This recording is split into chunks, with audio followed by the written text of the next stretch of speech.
Hi, I'm Anne, and we are out and about with another imaginative story time for preschoolers. Today, we're going to learn about caves. I have some cave books, and we'll go in and explore, and I even have a cave craft you can try at home. First of all, you might notice that I am wearing some different clothes. I've got gloves and coveralls, because I'll need to crawl sometimes, and I have rubber boots to keep my feet dry. My helmet will protect my head from the rock ceiling, and of course I have lots of lights. I've got two right on my helmet, one around my neck, and we brought extra lights for filming too. My husband has the same gear, and this will help keep us safe and warm. This first cave I'm at is called Yakinakak 3, and we're going to read a book right here at the entrance. And as you read, you can think about what kind of animals might live in the caves, and let me know if any are coming out behind me. Big Brown Bear's Cave by Yuval Zommer.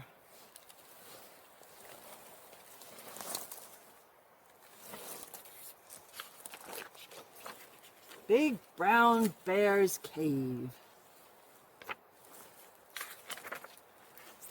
One day, Big Brown Bear was strolling in the forest when he saw a cave. It was dark and dusty and just right for a bear like him. "What luck!" Big Brown Bear said with a grin. He moved in right away. Look at the cave right behind us. Is this big?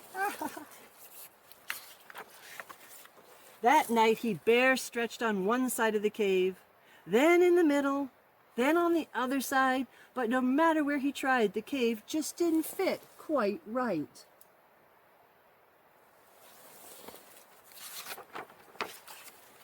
So Big Brown Bear went for another stroll. At the edge of the forest, he discovered something very interesting indeed.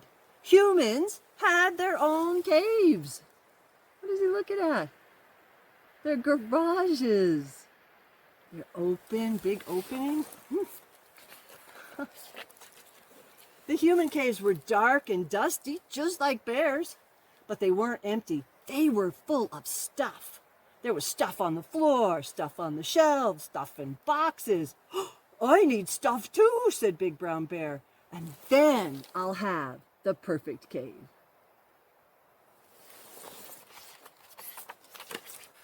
So Bear decided to gather some stuff for himself.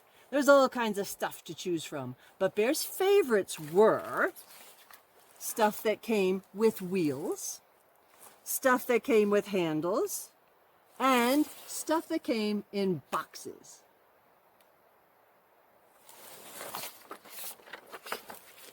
"I won't stop until I fill every corner of my cave," said Bear. "My cave will have the most stuff ever."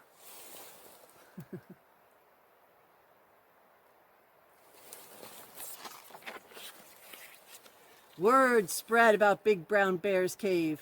"May we come in?" asked his friends. "Oh, I'm sorry," said Big Brown Bear. "There's not enough room for any visitors." That is full.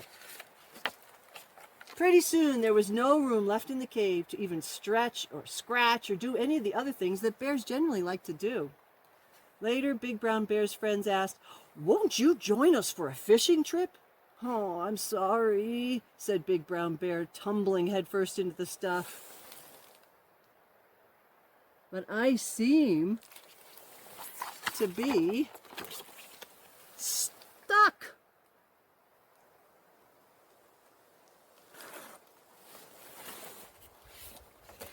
Bye.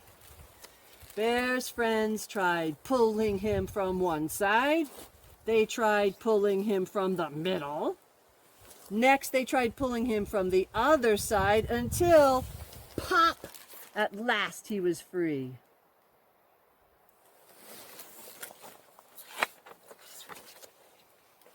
Bear and his friends decided to take all the stuff back to the humans' caves. It's very nice of them.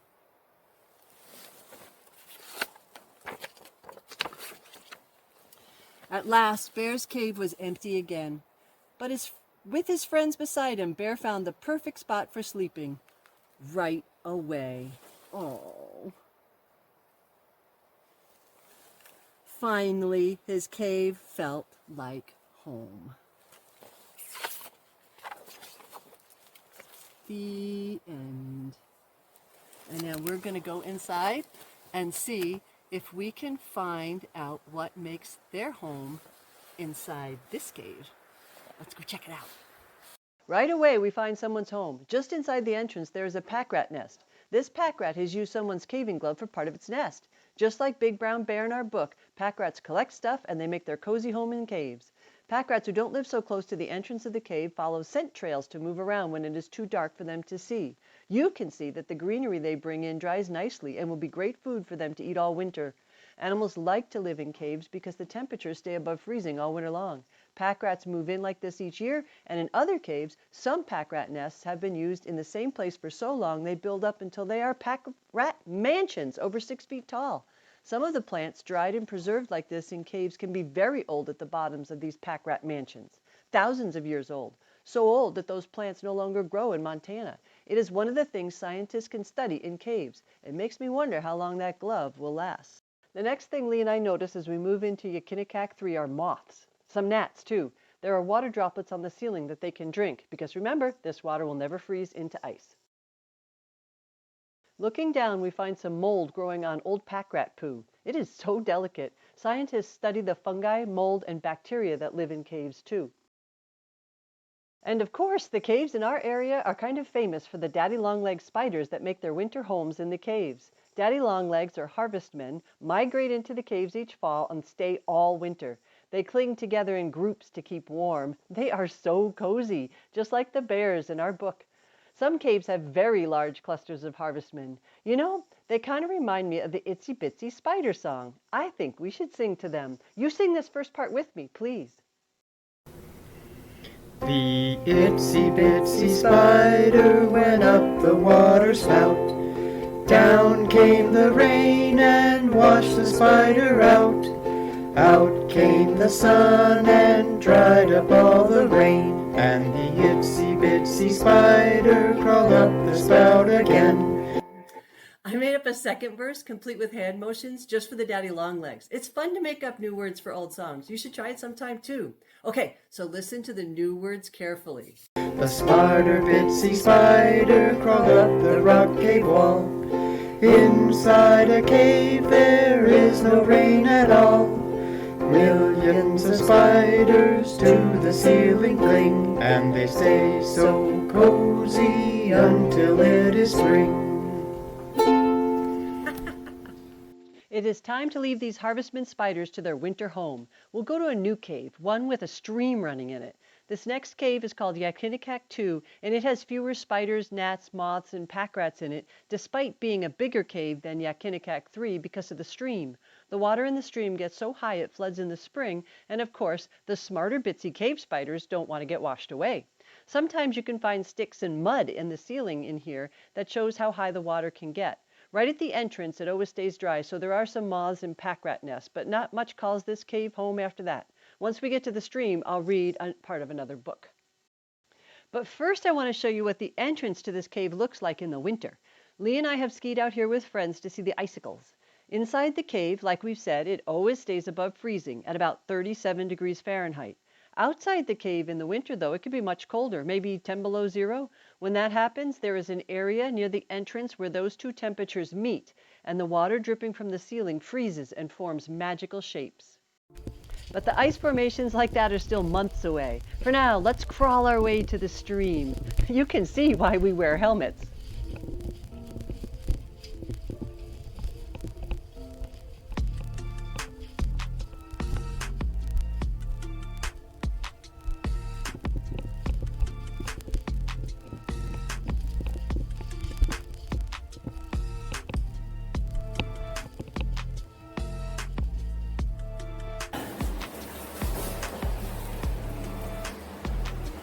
This looks like a great place to read a book.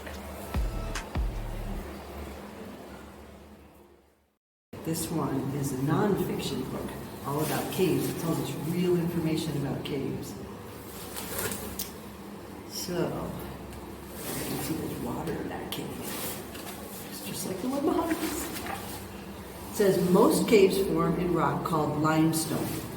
Water seeps into cracks and dissolves the rock, and the cracks widen into holes. Look at a lot of glare on the book. I hope it's that. Okay. Caves form in other ways. Water running through ice forms glacier caves. Flowing lava can leave behind caves called lava tubes. Inside caves, rocks form works of art. Water dissolves the rock floors into shapes that look like flowers and popcorn. Let's see if we can find some of those in this cave. Icicles of rock fill caves too. Stalactites hang down from the ceilings and stalagmites stick up from the floors. Here's where I decided to skip the rest of the book and explore more.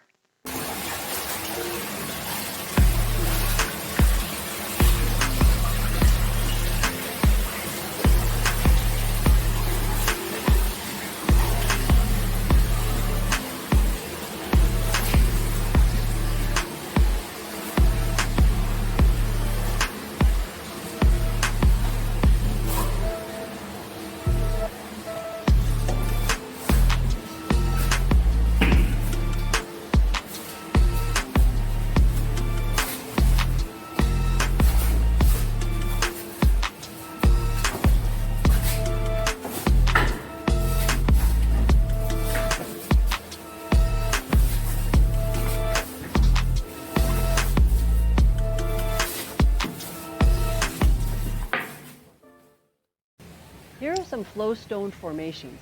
Water carrying minerals along with it drip onto the rock below and leave behind some of the minerals it was carrying.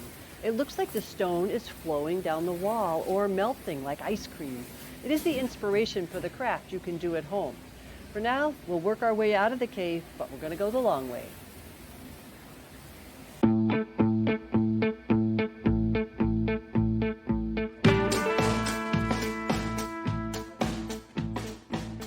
I am crawling through some little tunnels with the old GoPro on my helmet. Again, you can see how important it is to wear a helmet. My husband Lee and I joined a caving group to learn how to cave safely, cleanly, and carefully so we can preserve the cave for the next visitors, whether that is a pack rat, a bat, a bear, or a person. We never take rocks from the cave or break formations. Also, we will have to sanitize our clothing and gear after leaving this cave to help keep the next cave we enter clean too. If you think you'd enjoy caving, you can join the Northern Rocky Mountain Grotto too. I'll include links to the Grotto's webpage and also a link to another video that was recently made by the Big Fork High School Cave Club.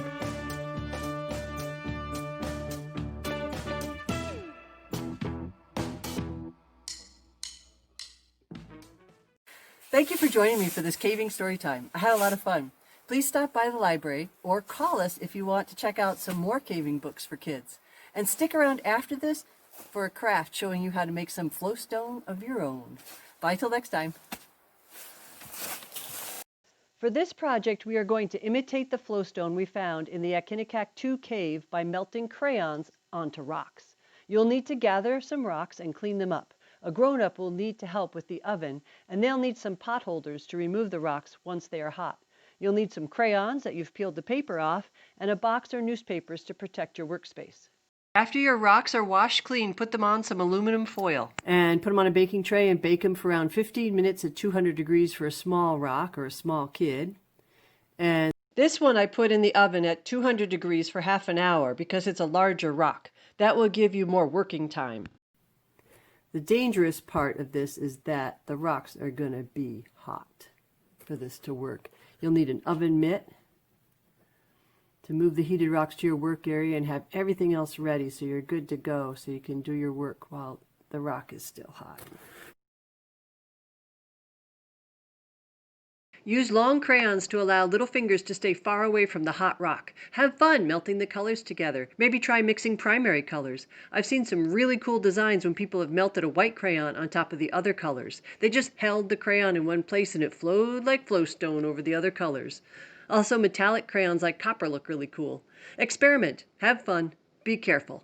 Thanks for joining Imagine If today, both out in the caves and at home with this colorful art project.